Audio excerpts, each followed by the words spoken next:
It's my pleasure right now to welcome in our Niners insider for Sactown Sports 1140, Amil Fragoso. And Amil, I'm excited to talk to you, man. I'm pumped up. Huge game tomorrow between the Niners and the Seahawks. Division on the line. First game of a true gauntlet for the Niners squad. But before we get to that, Amil, I need you to admit one thing. Uh-oh. Who's the best team in the NFL right now? Oh, see, I knew you were going to do this. I knew you were going to do this, Drapes. I asked an objective question. You're an objective NFL guy. You cover the Niners, and you're not biased. So who would you say is the best team in the league right now? Well, if you're going off of standings, and I'm going to do that in this ranking, it's going to be the Philadelphia Eagles. I have them number 1. I have the Niners number 2. And then I have the Cowboys number 3 with the Chiefs at 4 and the Dolphins at 5. Really? Let's stay right there for a second. We'll talk the big matchup coming up in a minute. The Chiefs at number 4 behind the Cowboys. Yeah. We saw the Cowboys get pasted by the Niners 42-10 earlier this season. Mm-hmm. Why the Chiefs so low and why the Cowboys so high? I think the Philadelphia Eagles game is kind of a clear example of why I have the Chiefs so low, is because they don't have enough weapons. You know, Patrick Mahomes has been able to get this done for many years with, little to no help besides Travis Kelce. And I think this year, the reason why the Chiefs will not be making a big, deep run in the postseason will be because of their wideouts. They just don't have enough skilled position players out there. And I think it's going to really cost them. And so when you're looking at team ranking and where they're at right now, yes, they were up in that game against Philadelphia. It was bad conditions, all that great stuff. But I think that Dallas is a more complete team than Kansas City is right now. And that's just kind of my overall thinking. Coming off that win the other night for the Eagles, I was thinking that may be the best win in the NFL by anybody this season. Mm-hmm. But, when you look at Kansas City, do you think the magic, the Mahomes magic, has worn off? The Andy Reid, are they very vulnerable? 3 straight games without scoring a touchdown in the second half. Is their run over?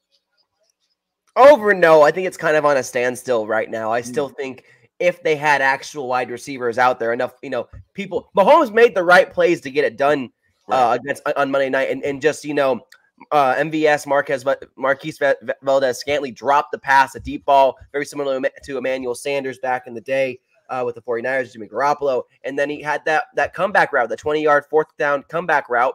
And again, they dropped the pass again. So Patrick Mahomes is still the best quarterback in the NFL, and that's why they're still ranked this high. And they have a really good defense this year, very underrated defense, actually, in the NFL this year. But their offense just doesn't seem to be clicking the same way because of a lack of skilled players, and the offensive line is just not staying upright as they have in recent memory. So if Kelce's not fully healthy, and it seems like he's really kind of shown his age a little bit the last couple of weeks with these injuries, I do think the Chiefs are kind of a step down this year. But all it takes is 1 or 2 more pieces offensively for them to be right back up there at the top. Yeah, well, we will see. Obviously, still a lot of time left to be played. Let's dive into tomorrow's game between the Niners and the Seahawks. Seahawks coming off a tough loss. Niners coming off 2 straight wins. Yep. Handicap this matchup. How do you see this one playing out? I see Niners win this game, first and foremost. I just do. I think the Niners are going to get their lick back. Look, Niner faithful is very, very mad. They're still upset about 2014 when Seattle came into Levi Stadium and ate the turkey leg on the field. They're really not happy about that. So they see it as an opportunity to get their lick back and get this win and get some bragging rights against Seattle. And not only that, because of Seattle losing to the Rams, the Niners have a half game up on them, and they really have a chance here to make this in the next 3 weeks, kind of settle the division entirely. If they beat the Eagles, that's a great thing. But beating Seattle both week 12 and then week 14, that kind of wraps up the division a little bit. Obviously, anything can happen, but they're 2.5 games up on them then, and that's kind of what they're focusing on is, hey, let's get out of this gauntlet of dirty bird games the next 4 weeks. Let's get out of it, go maybe 3-1, 4-0. That's really the goal here, and that's where they're at. 3-1, 4-0. Who are you including? Who's that 4th team you're including? Were you including this last week against Tampa Bay or the Cardinals? Come on. They already beat.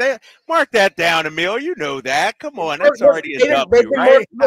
Kyle's sitting in there, so he knows it. They've been more competent.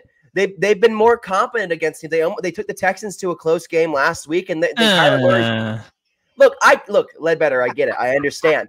But you have to admit that they look at least a little more confident with Kyler Murray under center. He's still a very talented quarterback that is a running quarterback and gives the Niners, especially Niners who struggle against running quarterbacks, fits in the past. So I do think it'll be a closer game. Yes, I think the Niners will win on the road, but anything can happen in divisional matchups. You know this first and foremost, Drapes. All right. That we're going to talk about that when it comes up in a few weeks. Back to tomorrow's game. You know, the Seahawks, when I look at them, I'm trying to figure out who they are. What's their identity? They got a couple losses against the Rams, but then they lost to the Ravens and Bengals. Those aren't two bad losses by any stretch of the imagination. So when you look at the Seahawks, what are they? Who are they? How good can they be?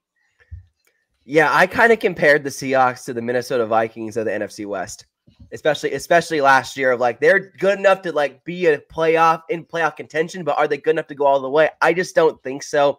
I know Geno Smith is going to end up playing tomorrow, but they're going to be without Kenneth Walker III, their starting running back. He has an oblique injury, and their offensive line is banged up as well. Charles Cross has been banged up this year. Abraham Lucas, I know he is scheduled to come back at some point this season. I don't think it's going to be this week, maybe next week. And if their line's not the same, they're not going to do much. And then defensively, they're one of the worst defenses in the NFL. They give up all these passing yards, including Bobby Wagner and the linebackers, who gave up 374 yards passing just this season by Bobby Wagner alone as a linebacker. They're just not on their standards as a Legion of Boom in years past and all that great stuff. So I do think the Niners are going to go into Seattle and have a really good offensive showing. They'll have a good offensive showing, no doubt. And I wonder defensively, did Chase Young, was that all that needed to happen for this defense to get back to playing well? I mean, that and Steve Wilkes moving down from the booth to the sideline. I forgot that. Yeah. No, look, this team during their 3 games, it felt like they lost their heart and soul. They weren't playing the same. And I do think that losing Deebo Samuel and Trent Williams kind of played a factor in that, both on offense and defense, because they're a very emotionally based team. They feed off of emotion and energy to get the job done. That's why they're kind of like sharks in the water. Once they smell a little bit of blood, they go for the kill. But they weren't getting that against the Bengals. They weren't getting that against the Vikings. They weren't getting that against the Browns. They were having tougher matchups. And Fred Warner always talks about winning these grimy games, winning these, one-score possession games. They haven't won one really this season. So I could see that possibly happening against Seattle, where it's going to be a close game. I could see it being 31-24 or 27-20. It's going to be a closer game. I do think Seattle's going to have some offensive success, but I do think this is where the Niners defense comes through in the end and really shows their caliber.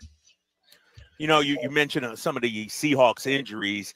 Geno Smith, what's his status? Is he going to be able to go? And how will that impact this game, you think? Yeah, so Geno Smith has an elbow injury, and Pete Carroll just talked about this recently. He is going to be able to go. They expect him to go tomorrow. He was pretty much a full participant today in practice on their walkthrough. And his injury, it's not a torn ligament. It's nothing like that. It's more of an elbow contusion. So he has a bruise on his elbow, and they gave him a couple of days rest, let the swelling come down. He seems to be doing okay and looked good today. Whereas with Kenneth Walker, their starting running back, has an oblique injury. And thankfully, it's not a sports hernia injury, which is much worse because that's a terrible injury to have as an athlete. But he's going to be out for at least this week. He's not an IR candidate, but he'll be out for a couple of weeks, it looks like. And so it's going to rely on Zach Charbonnet, their rookie running back from UCLA. And the rest of the team, DK, is also a little banged up too. So I think Seattle's going to have a tough time if they can't get things going right away. What about the Niners injury situation? Because you talked earlier, we talked about, the injuries to Deebo and Trent earlier, but that offensive line is banged up on the other side. What can you tell us about that? Yeah, so both Aaron Banks, their left guard, and Spencer Burford, their right guard, are listed as questionable for tomorrow. Now, I will say Banks, I think, is more likely to play than Burford. Burford's injury is a little more serious. Banks is coming back from a turf toe injury that he's been out for about 3 weeks now. He seems about ready to go. And for Burford, he has a knee ailment. We don't know the specifics on that. But if it was a Sunday game, Kyle already mentioned it, that he would be able to go. Kyle Shanahan said this. He would be able to go if it was a regular week, a regular Sunday game. Because a Thursday game, a short week, they don't want to push it too hard with their second-year right guard. And so you could maybe see John Feliciano slide in from the left guard spot to the right guard spot for this game and this game only. I want to talk about Brock Purdy, and I know I haven't. Let's do that. Off. You're like, you got all your ammunition. He played great the other day. When I look at Brock Purdy, as great as he is, and he's playing amazingly, to me, and I've said this pretty much from the outset. Yeah. Regular season numbers aren't going to do it for me, Amil. Okay. And so there's still a segment that thinks he's a system guy, that's unimpressed. And I'm part of that to an extent. You throw in any starting quarterback in the league in this system right now, any of the top 15, top 20 quarterback, top 25 quarterbacks in the league in this system, and I think they're going to play well. Now, I want to get your thoughts on Brock Purdy, not the numbers. Don't recite stats to me, Amil. Okay. Tell me what your eye test is telling you. You're the expert. What am I missing about Brock Purdy?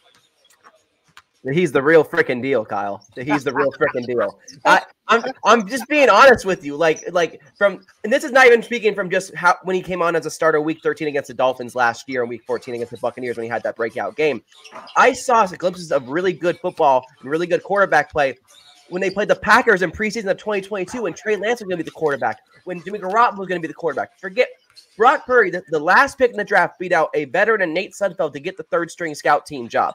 And then every single week got first-team reps against the first-team defense as a scout team quarterback. That only helps grow his confidence. And what speaks about Brock Purdy and why he's so talented is because he's never up and down. He's never emotionally up and down. He's always level-headed. He's always humble, always about doing the right thing. He talks about being a surgeon on the field. He's not about his stats. He's about winning football games. That's all he cares about is winning football games. He is a perfectionist at that. Even after having a perfect passer rating Sunday, the third Niner quarterback in history, last since 1989, Joe Montana, he goes, yeah, there were some plays I want back. He was 21 for 25, and he goes, yeah, there's some plays I want back. We made some mistakes out there. He's literally built he is the perfect quarterback for Kyle Shanahan. But now that he can throw the deep ball, which he's number one in the NFL at throwing the deep ball, the offense is only expanded because of it. So Brock Purdy and all the haters and all the players talk about this too. They go, keep talking, keep having this hatred because Brock Purdy plays with that chip on his shoulder. Nobody's stopping him. But you know what? And as great as the numbers are, as nice as he looks, the only way to really silence us talking about the haters, is to do it on the biggest of stages, right? Sure. He has to do it right there. Think about it. He's playing best quarterback rating in the league, not turning it over, completion percentage out of the roof, but nobody's talking about him as an MVP candidate. Why is that? They got Jalen Hurts, my guy, who hasn't had a great season. All he does is win, but statistically, he hasn't had a great. They got Jalen Hurts ahead of Brock Purdy. Why do you think that is? Because it's bad for business. It's bad for business for the mystery relevant, the last pick in the draft, to be the NFL MVP. They have, breadwinners and Jalen Hurts and Patrick Mahomes and all these guys. It's bad for business for the last pick in the draft, a guy named Brock Purdy, to be the NFL MVP. Alan Stiles brought this up on his show this week. It's not a great look for the NFL. And so there's always going to be haters and there's always going to be all this naysayer stuff because Brock Purdy, yes, he is surrounded by really elite talent. Yes, Brandon Ayuk's awesome. Deebo Samuel, George Kittle, Christian McCaffrey, Trent Williams, you name it. They have a ton of talent around him. I get it. I understand it. But the throws that man makes, Brock Purdy, are throws that Jimmy Garoppolo couldn't make, CJ Beathard couldn't make, Brian Hoyer couldn't make. Every other quarterback Kyle Shanahan has had could not make those throws on a consistent basis. And not only that, Brock Purdy is so great at getting out of the pocket, finding the open receiver, getting into space, and making plays when there's nothing there. That's what makes Brock Purdy so special. Amil Fragoso, always defending Brock Purdy. He's my guy, man. Saying those 3 games they lost. You weren't defending them then. You were kind of quiet then, Amil, but I'm going to let you slide on that, man. He was still playing well. It just he had a couple lapses. It's okay. He's 23. Me and Brock Purdy are the same age. He's 23. I'm 23. We make mistakes. We're not perfect. Think about that. He's quarterbacking the Niners, and you're hanging out with Drapes on a Wednesday. It's a great life, man. It's a great life. Amil Fragoso, great stuff as always. You can check him out on SactownSports.com. Amil, brought to you by the Timber Creek Golf Course. Book your tee times today at TimberCreekGolfCourse.com, TimberCreekGC.com. Amil, appreciate you, man. Enjoy your Thanksgiving, and we'll talk to you soon. Appreciate you too, Drapes. Get home safe from New Orleans.